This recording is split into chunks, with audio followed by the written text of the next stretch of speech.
Well, today is a sad day for one of my 3D printers.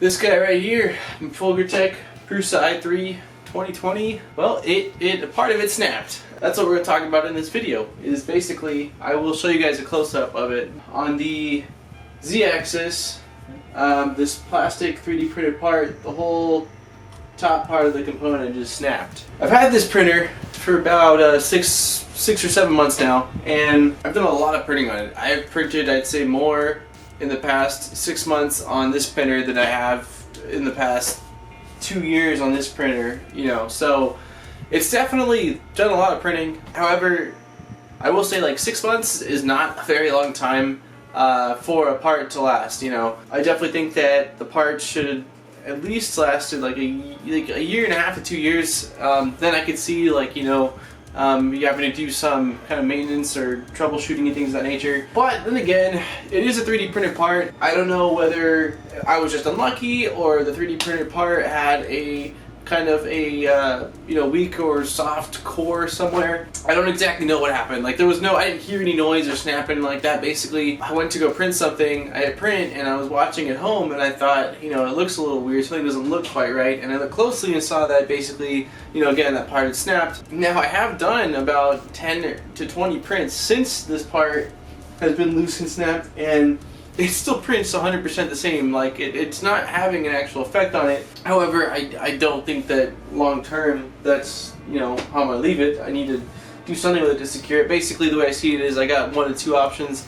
Option number one is I could reprint out that part that snapped, which is really cool. Folgertech, well, it's a pretty standard part for Prusa i3 printers. So I mean, it's not like they innovated that part, but they do give you the 3D printed files. They're available on Folgertech's website, so that way if something like this does happen, you can just go ahead and reprint it, which is, again, really cool. But honestly, since it's working completely fine, and I don't really want to have to disassemble everything and pull this off to get it all working correctly, I honestly think that I'm probably going to kind of ghetto rig it and literally just loop a zip tie around it, because, let me see if I can take this part off. No, I can't quite get it off right now. I actually might zip tie it with the part still on there. I don't know, we'll see, time will tell, but obviously, if it wasn't working, if the prints weren't coming out right, then I have no choice but to, disassemble and fix it up and basically replace that part. But because it is printing 100%, I mean, absolutely beautifully. I've done a comparison of the same part that I printed before and after that part snapped, and it's completely fine. That's the only reason why I'm probably just going to keep it out as and secure it, because, again, granted, like, the correct way to repair it would be to completely replace it, but I don't know, I just don't really see a reason at this point. So basically, like, my opinion towards this is, this kit was, I think $220 is about what I paid for it 6 or 7 months ago. I've definitely printed out enough things where I feel like I've gotten my $220's worth, but again, would like the part to have lasted a little bit longer, because if it were a part, like, let's say this was someone's only printer, and the part that had broken did cause some kind of issue with printing, and they didn't have, like, another printer to be able to reprint that part, then it's a little more inconvenient. You've either got to find one online or pay someone else to print it. Again, so lucky for me that it is something that basically didn't have an effect on it. There is another thing on this printer that I basically did have to replace. I don't think I actually mentioned in a video, and that is the hot end, the little metal hot end that basically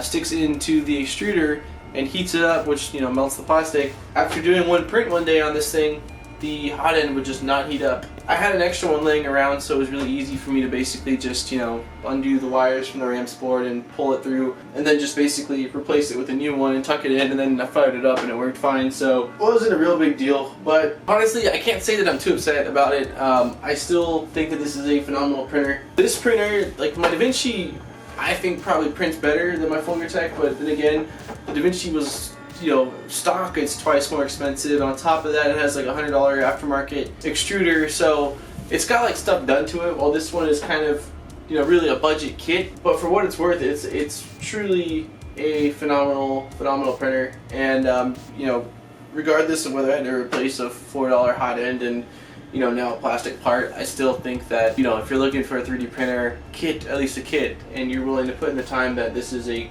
phenomenal option. But anyway, so yeah, that's what's going on with my my Folgertech right now, so I figured I would share that with you guys, that part snapped. But again, nothing really to it. I'll fix it up and then we will be going going back and printing like usual. Anyways, hope you guys are all doing well.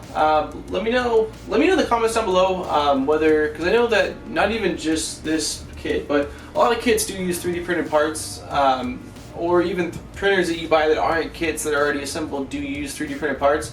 I'm curious to know out of you guys that do have printers with 3D printed parts, if you have also experienced something similar with a part snapping or breaking over time, and basically if you could tell me how long it was before it broke. So whether it was 6 months like mine, or whether it was sooner, or a year or 2 years down the line. It'd be interesting to kind of see what other people are experiencing when using 3D printed parts for an actual 3D printer or something of that nature. So anyways, on the video, don't forget to smack the like button and subscribe if you're not subscribed for new great videos, and I hope you guys are all having a fantastic weekend.